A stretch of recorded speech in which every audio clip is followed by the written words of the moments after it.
ఇప్పుడు చేరుకున్నాం ఊరు నుంచి. సార్ని చూడనీకే వచ్చినాం మేము. చిరంజీవి సార్ని బర్త్డే ఉందని. మాకు చాలా ఆయన అంటే అభిమానం. మా బావలు కూడా ఆయన ఫ్యాన్స్. మా బావలు లేరు ఇప్పుడు, కానీ మేమైతే చూడాలని వచ్చినాం. అంటే ఎప్పుడైనా కలిసారా ఒక్కసారైనా చిరంజీవిని? ఇంతవరకు నేను చూడలే. నేను మా అమ్మ వాళ్ళ ఇంట్లో నాకు పెళ్ళి కానప్పుడు చూసిన, అత్తగారింట్లో కూడా మా ఫ్యాన్స్ ఈయననే.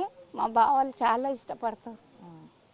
నా బావలు లేరు, కానీ ఈయననే నేను చూస్తామని ఊరు నుంచి వచ్చినాయి. చూస్తున్నాం కదా, తను ఆనందంతో ఆంధ్రప్రదేశ్ అక్కడ నాగకర్నూలు నుంచి ఇక్కడికి అభిమానంతో వచ్చింది. ఆనందంతో అమ్మ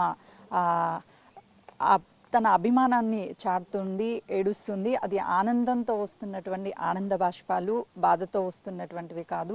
ఎన్నో సంవత్సరాల నుంచి మేము చిరంజీవికి ఫ్యాన్స్. అటు మా పుట్టింటితో పాటు అత్తింటి వాళ్ళని కూడా మేము ఫ్యాన్స్ అని చెప్తున్నారు. ఒకసారి తనతో చెప్పమ్మా ఒక పాట చిరంజీవి గారి కోసం. నాకు ఆయనను చూస్తే చాలా సంతోషం అనిపిస్తుంది ఇప్పుడు. అందు గురించి నేను ఎదురు చూస్తున్నా, ఇవాళన్నా చూస్తానా లేదా అని నా కోరిక ఉంది. ఏమన్నా పాట పాడతారా? నేను గొంతులో వస్తలేదు. చూస్తున్నాం కదా, అయితే